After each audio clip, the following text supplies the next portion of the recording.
उस स्थान पर अपने भाई बलदेव के साथ रहते हुए कृष्ण ने ग्वालों को इंद्र यज्ञ की ओर जोर जोर से तैयारी करते हुए देखा।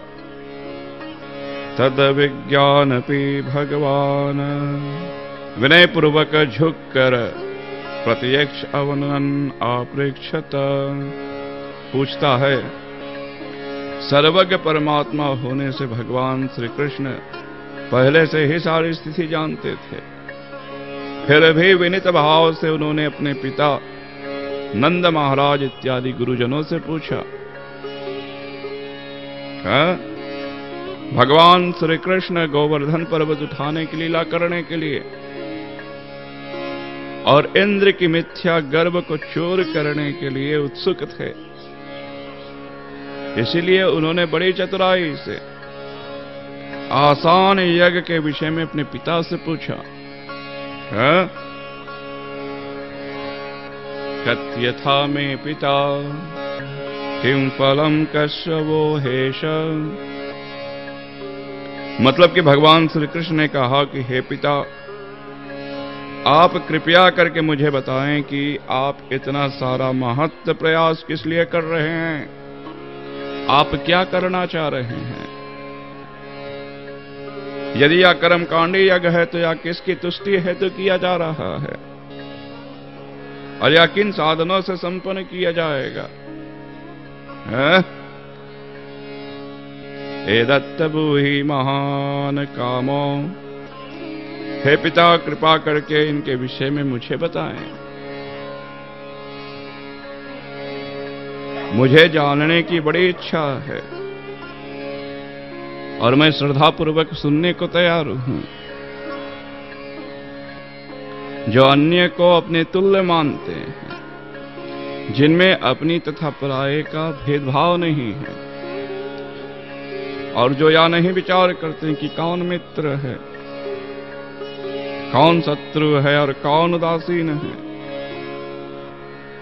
ऐसे संत पुरुषों को कुछ भी छिपा कर नहीं रखना चाहिए। हो सकता है कि श्री कृष्ण के पिता ने सोचा हो कि यह अभी छोटा सा बालक है, एवं या वैदिक यज्ञ की वैधता के विषय में ठीक से प्रश्न नहीं कर सकता,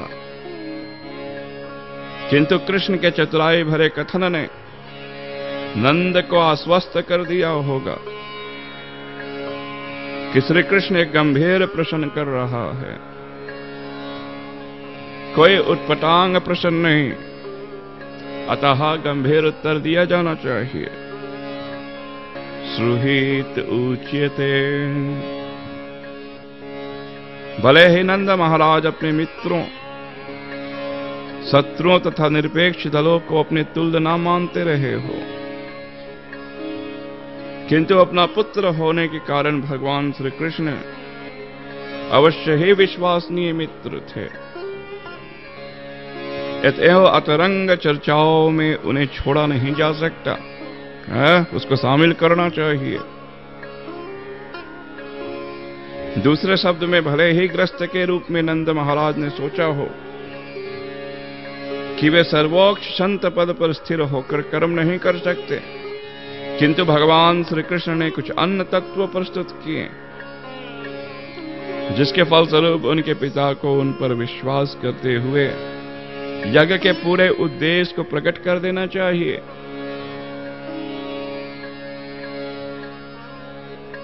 नंद महाराज मौन खड़े थे।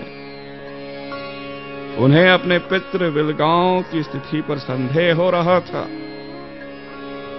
क्योंकि गर्ग मुनि ने भविष्यवाणी की थी कि नंद का पुत्र अपने गुणों में नारायण के समान होगा, और यह युवा बालक पहले ही अनेक शक्तिशाली असुरों को पराजित करके उनका वध कर चुका था। ज्ञातवा अज्ञातवा चा कर्माणि। जब इस जगत में लोग कर्म करते हैं तो कभी तो वे समझते हैं कि वे क्या कर रहे हैं और कभी नहीं समझते। जो लोग यह जानते हैं कि वह क्या कर रहे हैं उन्हें अपने कार्य में सफलता प्राप्त होती है, जबकि अज्ञानी लोगों को सफलता नहीं मिलती। मतलब कि जो भी कुछ आप कर रहे हो उसकी जानकारी आपके पास होनी चाहिए कि आप क्या कर रहे हो।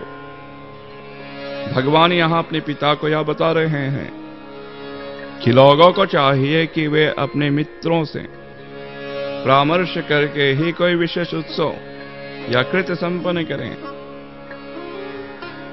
हमें परंपरा का अंधा अनुकरण नहीं करना चाहिए। जो व्यक्ति यह भी नहीं जानता कि वह क्या कर रहा है, तो भला उसे इस कार्य में सफलता कैसे मिल सकती है। इस श्लोक में भगवान का यही महत्वपूर्ण तर्क है। चूंकि नंद के तरुण पुत्र श्री कृष्ण से अपने पिता के धार्मिक कृत्य में उत्साह दिखाने की आशा करना स्वाभाविक था, अतएव पिता का कर्तव्य था कि वे पुत्र से इस उत्सव की पूरी व्याख्या करते हैं। ऐसा होने से आप मुझे स्पष्ट रूप से अपने इस अनुष्ठान विषयक उद्योग को बतला दें। क्या यह उत्सव शास्त्र सम्मत है या केवल साधारण समाज की एक रीति है?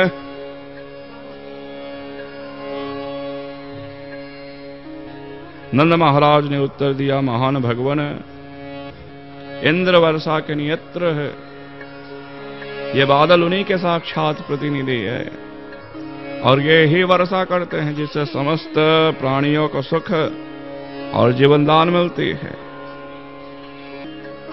अतः वर्षा की महत्ता का अनुमान लगा पाना कठिन है। हे पुत्र, केवल हम ही नहीं अपितु अन्य लोग भी इन वर्षा करने वाले बादलों के स्वामी की पूजन करते हैं। हम उन्हें अन्न तथा अनय पूजन सामग्री भेंट करते हैं जो वर्षा रूपी उन्हीं के वीर्य से उत्पन्न होती है। नंद महाराज बड़े धैर्य से अपने बाल पुत्र कृष्ण को जीवन के तत्व समझाने का प्रयास कर रहे थे।